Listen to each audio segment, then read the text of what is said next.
Hello, my dear gardeners.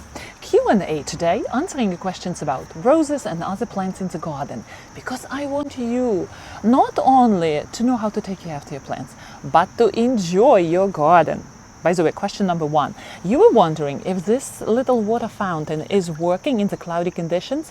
Well, right now we have very cloudy weather, there's no sun, and my fountain is creating these little lovely bubbles, which is enough for me. Maybe for somebody this wouldn't be a good presence in the garden. So yes, it does work, maybe not fully, but there is presence from this fountain.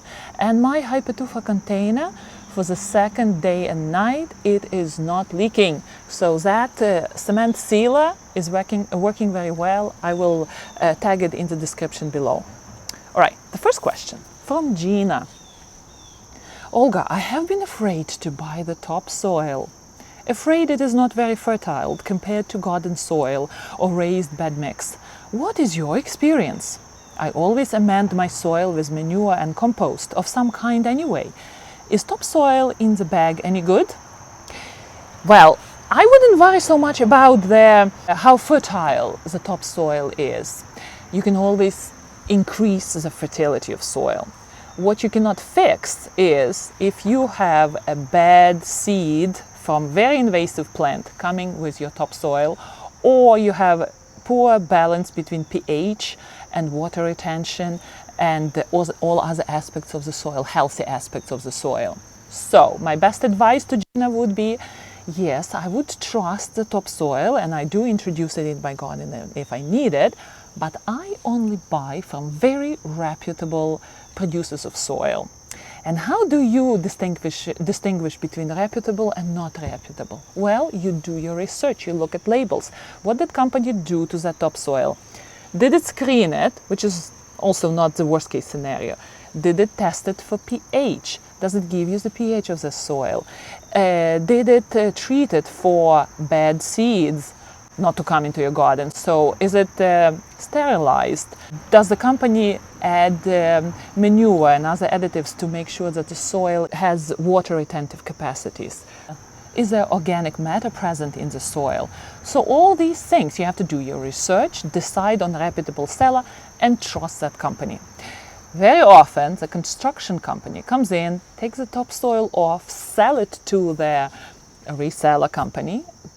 That topsoil is bagged and sold it to you. So you have no idea where the topsoil came from which construction, and which contaminants are there. Bottom line, reputable soil producers, they do all sorts of tests on their soil, and you know what you get. Good luck, Gina. Second question, Sunny Sun. Hi Olga, your garden is so beautiful. I love Lady of Shalott too. Yay! Did you plant two together?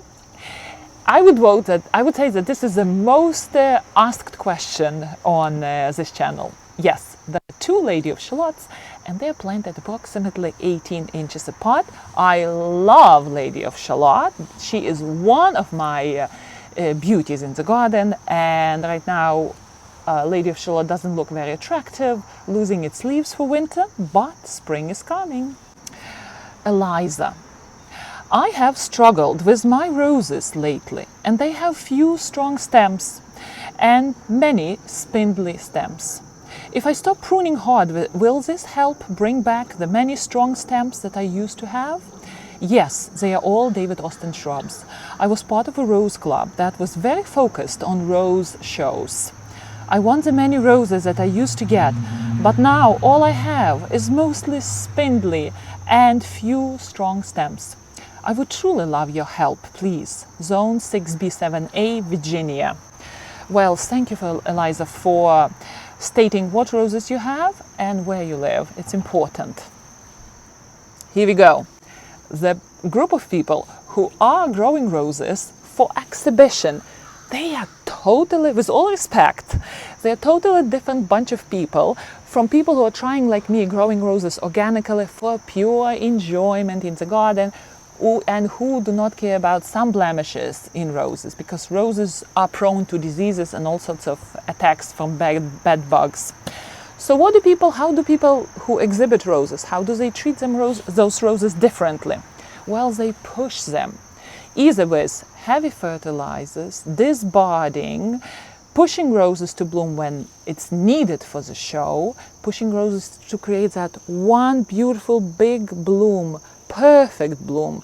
So very often heavy spraying is involved. Your rose will not have a chance to create its own defense system to fight diseases and bad bugs.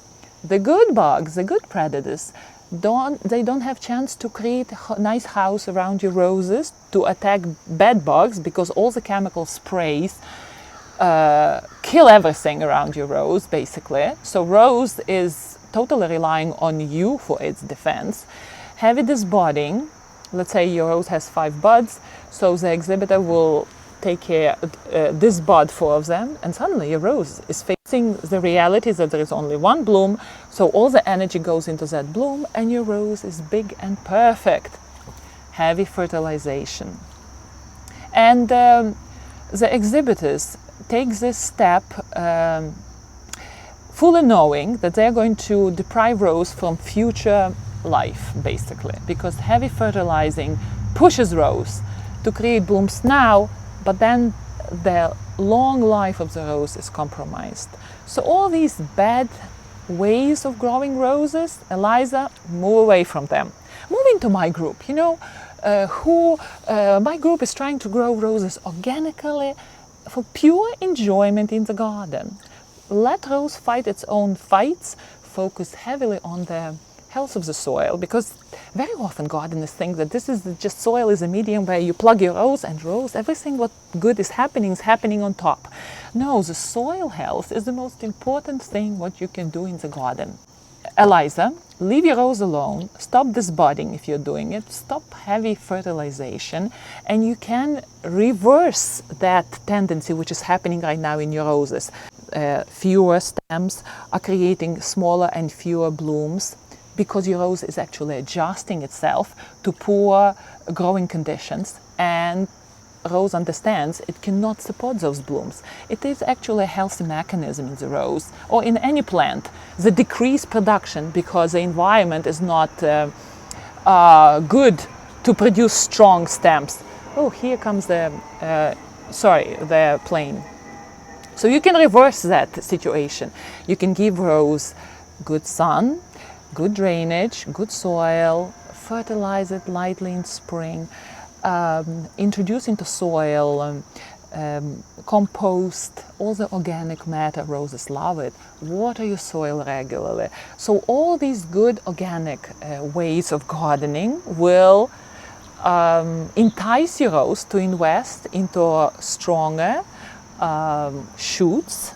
There will be more of them, and as a result you will have more blooms. And if you continue this healthy practice of treating your rose will start taking care of itself, fighting diseases, and there are plenty of ways you can help your rose to do that with natural sprays. And eventually you will reverse this tendency of decline into prosperity of that shrub, and your rose will thank you for all that care with beautiful blooms, and we want beautiful blooms from our roses. Well, Eliza from Virginia, good luck. A question from Andrea. This is the best and most clear video on the pruning of climber roses I've ever seen. Andrea was looking at the video Mastering the Art of Pruning Roses on this YouTube channel. I need to move my 2-year-old Clair Austin. How shall I prune it? Shall I keep the main stems in this case too? It seems to be very difficult to untangle. Yes, it is. So Clair Austin is David Austin climbing rose. It's a medium climber. And in this case for Andrea, the priority always should be on the health of the rose, not the future blooms. So we are not thinking, oh, my rose, I'm moving it and my rose has to bloom. Whatever I do, I have to prioritize the blooms. No, especially with a new rose, you have to prioritize the health of your rose. So what do we do?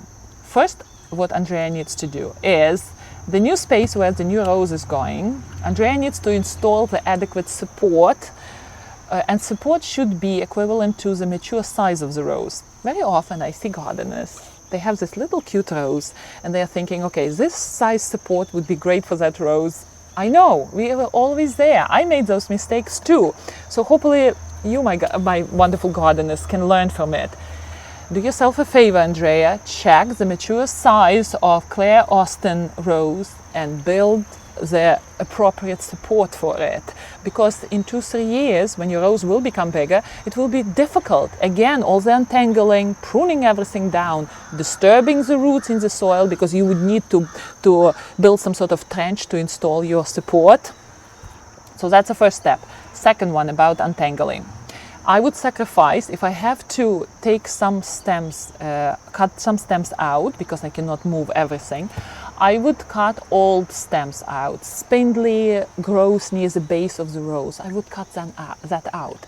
For whatever reason, the beginner rosarians, when they see these long, big stems, young ones, and they don't have usually a lot of leaves, the spindly growth has a lot of smaller leaves, so they decide to cut these long stems off and leave the shorter growth around the base hanging there, because, you know, bush looks better with all the growth at the base. Well, the priority should be given to all the young, strong shoots, and it's better to keep several long ones, the whole length of them, than to cut them and keep, let's say, 5 strong ones, because you want to move your rose, and those long canes, you want to train them. And in this way, you would be able to achieve both good aims, health of your rose and future blooms. Because if you train those long canes horizontally, they are main canes, next year they will create side shoots and you will get your blooms on your beautiful Clair Austin rose. So Andrea, don't be afraid to move your rose. Now is a good time. I'm not sure which zone you're growing your rose, but if you're growing your roses in not very severely cold zones, 4, 3, you can move your rose in the fall. It's actually a very good time to do that. All right, my dear gardeners, this is such a good thing to listen to. Love this water fountain. By the way, here's a video how I did it.